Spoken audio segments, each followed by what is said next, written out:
Buenos días, chicos, es un gusto estar con ustedes el día de hoy. Bueno, les voy a comentar un poco sobre su proyecto final para que tengan una idea un poco más profunda de cómo se realiza y por qué es importante. Sí, vamos a empezar primero con la importancia de la práctica de la sociología. Quiero que quede muy claro por qué interfiere tanto en nuestra vida, ¿sí? Y en la vida de todas las personas que se incluyen dentro de un problema organizacional. Bueno, ¿cuál es la importancia? Esta importancia es como la comprensión de las situaciones sociales de una forma más clara y adecuada, más allá de nuestros prejuicios. A nivel fáctico, ¿qué ocurre? A nivel teórico, ¿por qué ocurre? Por ejemplo, a nivel táctico, detectar fenómeno de pobreza o exclusión social. A nivel teórico, buscar una explicación, la pobreza, identificando los factores que la favorecen. La importancia de la práctica a la vez es ayudar a tomar conciencia de las diferencias culturales. Va a reducir los prejuicios de unos grupos sociales sobre otros. Las políticas de intervención sobre diferentes colectivos deben tener en cuenta las diferencias culturales. Por ejemplo, payos y gitanos, diferentes colectivos de inmigrantes. Ayuda a valorar los efectos de las políticas sociales. Evaluación de una problemática, por eso les dejo este proyecto. Evaluación de los efectos de la intervención, porque es importante que hagamos algo al respecto. Empleo de estudios piloto o grupos de control, por ejemplo, políticas demográficas o políticas de lucha contra la pobreza. Porque también nos ayuda. Miren, de acuerdo a los estudios sociológicos, también se generan proyectos. Entonces, si se pueden generar grandes proyectos, ¿qué no podemos hacer dentro de la organización si ustedes se lo proponen, no? Aumenta nuestro autoconocimiento, enseña a los grupos sociales sobre su propio funcionamiento. Cuanto más sabemos, más podemos influir en nuestras circunstancias sociales. Por ejemplo, los grupos de autoayuda, las asociaciones, movimientos sociales y las organizaciones. En este caso, tu área laboral. Bueno, principales preguntas que se hacen. ¿Qué pasa? A esto le llamamos preguntas fácticas. También tenemos las comparativos. ¿Pasa lo mismo en todas partes? O sea, ¿es normal lo que está pasando dentro de la organización? ¿Tu problemática es normal de desarrollo? ¿Cómo va evolucionando la solución? O bien, en cuanto al problema que tú vayas teniendo, si lo vas ahora sí que modificando, y cómo lo modificarías, y tienes que estar evaluando para poder observar si en verdad está resultando la estrategia que propusiste. Y las teóricas, ¿por qué? ¿Por qué está pasando esto? Aquí es donde va obviamente lo que te estoy diciendo del autor, de los autores que tú vayas a implementar. ¿Por qué está pasando esto? ¿De acuerdo a qué autores se está generando esto?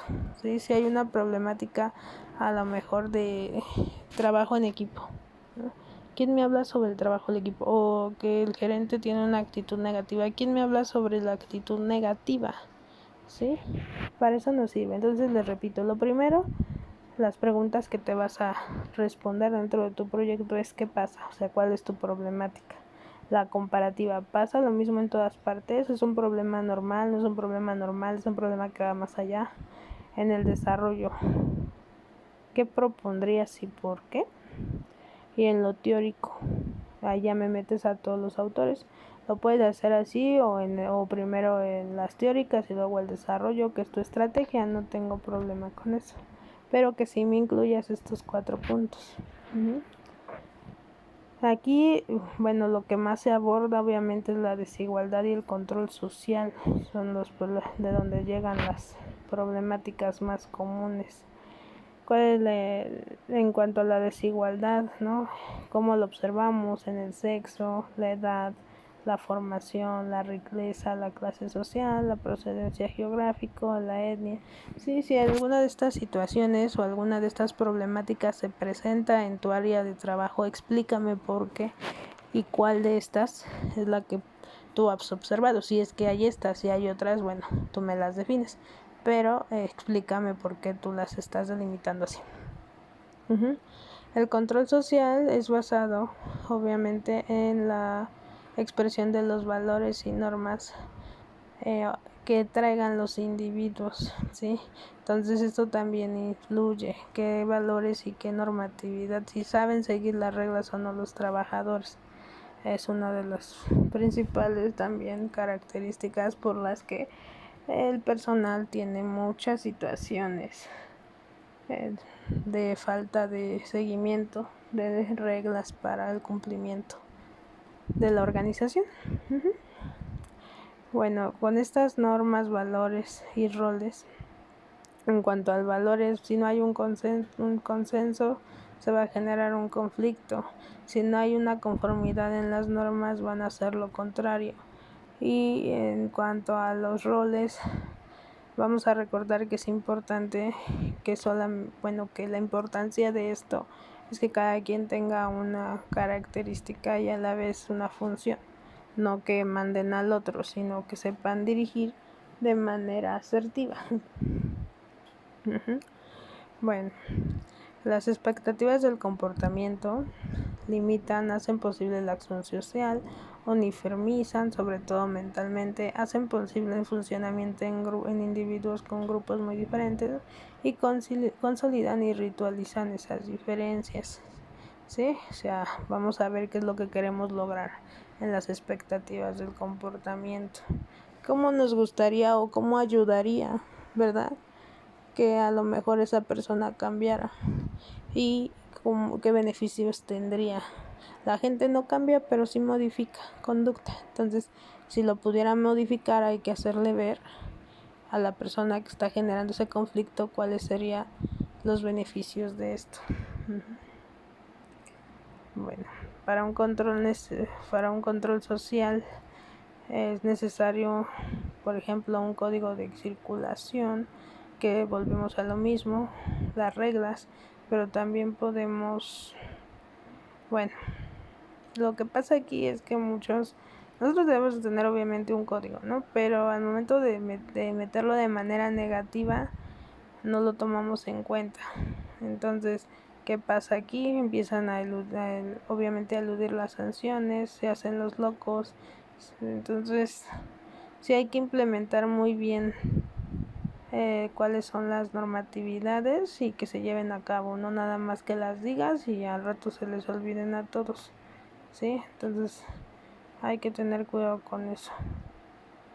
Que si haya, si fuera ese tu problema o fuera esa tu situación de que no hay un cumplimiento de reglas o no hay una conjunción entre el comportamiento de la estructura organizacional y del trabajador, entonces, ¿qué podrías proponer? Aquí es donde observamos todo este tipo de situaciones. Bueno, entonces, ¿qué son los problemas sociales? Se dan por el desconocimiento o ignorancia del contexto de la intervención, pone en juego prejuicios sobre el usuario. Empezamos a detectar la problemática. Trabajo social cumple dos funciones, que es el control social, que es donde se corrige la desviación. ¿Qué voy a hacer para que esa problemática ya no se esté dando? Y el cambio que promueve la acción social. No solamente lo hables, el primer paso es plasmarlo, obviamente. Hay que plasmar qué está pasando, hay que analizarlo y vamos a llevar nuestro proceso, ¿sí? Que es identificación del problema, para empezar. Y de ahí vamos a ir obviamente desglosando cuáles serían las posibles soluciones, ¿sí? de modificación, a detectar quién es la posible persona que lo está ocasionando o personas, para que nosotros podamos hacer una propuesta o estrategia. Pero para esto vamos a necesitar también el apoyo de autores que nos hablan de esta situación. ¿Por qué se utilizan?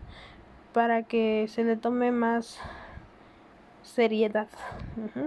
¿Por qué? Porque no lo estás diciendo solamente tú, sino ya hay estudios anteriores que demuestran que una mala comunicación o una actitud negativa, como algunos autores lo manifiestan con ejemplos, no va a llegar a que logren nada de los objetivos de la empresa.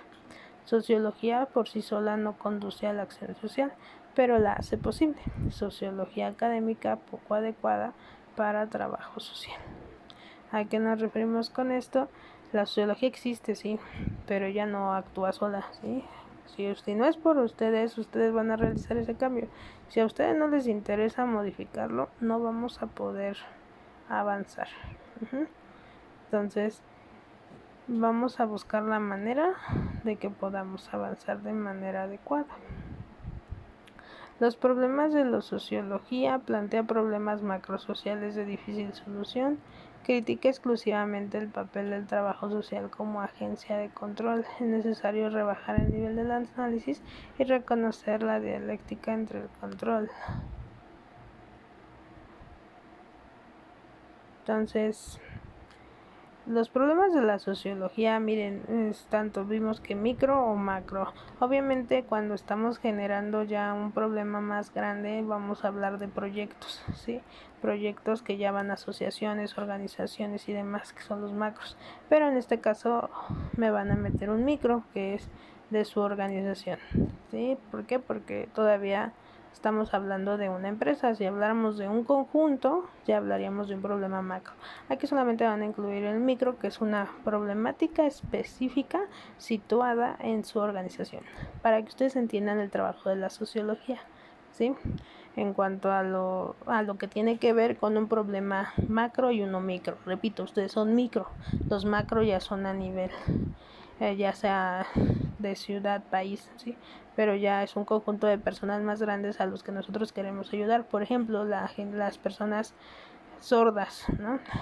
Es que las queremos incluir en el ámbito laboral. Bueno, ya se hicieron proyectos en los cuales se puedan incluir, o personas con discapacidad, bueno, ya se pueden contratar, ya no pueden sufrir esa discriminación. Esos proyectos se incluyeron, pero eso fue gracias a los estudios en cuanto a sociología que se realizan. ¿Cuáles son las 3 áreas del conocimiento sociológico? La producción de datos que ayudan a comprender el contexto social del usuario. Aquí ustedes lo que están haciendo, están indagando en la información de la problemática de su empresa. De manera ya macro, ya es una producción de datos a nivel estatal, internacional, bla, bla, bla. Una parte de ellos obviamente es el INEGI, que ya incorpora muchos más datos para poder generar un proyecto. Para los proyectos nos basamos en esta página por lo mismo, porque ya es un estudio más amplio, que más realiza el desarrollo de conceptos teóricos que ayudan a comprender los procesos de interacción entre el trabajador social, el usuario y el entorno institucional o social, complementando la visión puramente psicológica de la interacción, realizando estudios sobre la organización formal e informal de las agencias del trabajo social y sus efectos en la práctica de la profesión. Entonces, para concluir, ya les estaba mencionando, a nivel macro obviamente se hacen todos los estudios. A nivel micro yo solamente quiero que me aborden estos 4 temas que les mencioné al principio, que es la detección, la identificación del problema, ¿sí? Para empezar, en qué me baso, si es un problema que se da cotidianamente o no, y por qué lo piensan o lo consideran así. El siguiente es ya sea que primero me pongan los autores y al final su propuesta, o primero su propuesta y después los autores.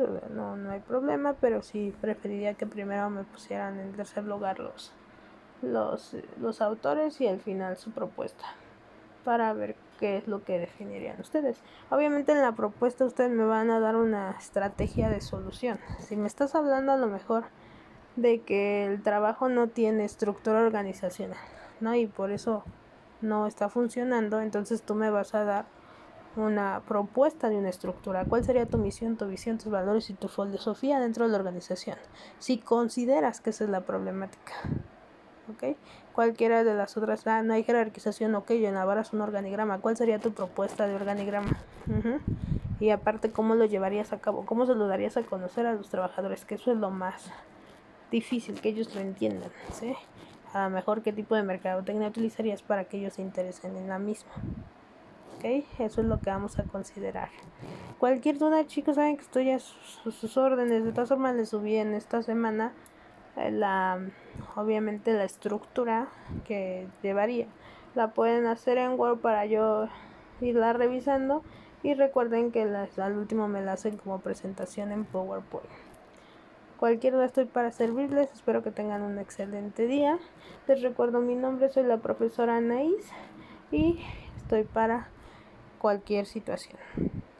Nos vemos la siguiente, chicos. Recuerden que ya es su examen, entonces les voy a dar una guía esta semana para que la resuelvan, y en la sesión de igual manera vamos a poder contestarla todos juntos para que no quede obviamente alguna situación de que no le entiendan algún tema, me pueden preguntar, pero sí nos vamos a basar en una guía.